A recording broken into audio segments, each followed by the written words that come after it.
తెలుగు బుల్లితెరపై విపరీతమైన క్రేజ్ తెచ్చుకుంది Jabardasth comedy show.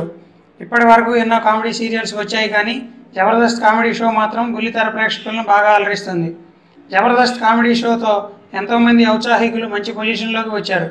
అంతేకాదు, ప్రస్తుతం తెలుగు ఇండస్ట్రీలో జబర్దస్త్ కామెడియన్స్ బాగా పాపులారిటీ సంపాదిస్తున్నారు. అయితే ఈ మధ్య జబర్దస్త్ కామెడీ షో బాగా డబుల్ మీనింగ్ మాటలు వస్తున్నాయని రూమర్లు వస్తున్నాయి. కొన్నిసార్లు నటులపై దాడులు కూడా జరిగాయి. కొన్ని స్కిట్లు తమ మనోభావాలు దెబ్బతినేలా ఉన్నాయని కంప్లైంట్ చేస్తున్నారు. రీసెంట్గా జబర్దస్త్ కామెడీ షో హైక్ పెంచడానికి జిమ్మిక్కులు చేస్తున్నట్లు ఆరోపణలు వస్తున్నాయి. ఏప్రిల్ 1 సందర్భంగా సుడిగాలి సుధీర్, శ్రీనుపై నాగబాబు, రోజా ఫైర్ అయినట్లు చూపించారు. తర్వాత ఇది అంతా ఫేక్ అని తేలింది.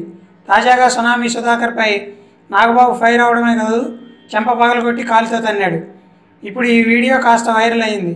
అయితే నిజంగా సుధాకర్ అర్హతకు మించి కాస్త బిల్డప్ ఎక్కువ ఇచ్చాడా, దీంతో నాగబాబుకి నిజంగానే చిర్రెత్తుకొచ్చిందా అని అందరూ అనుకుంటున్నారు.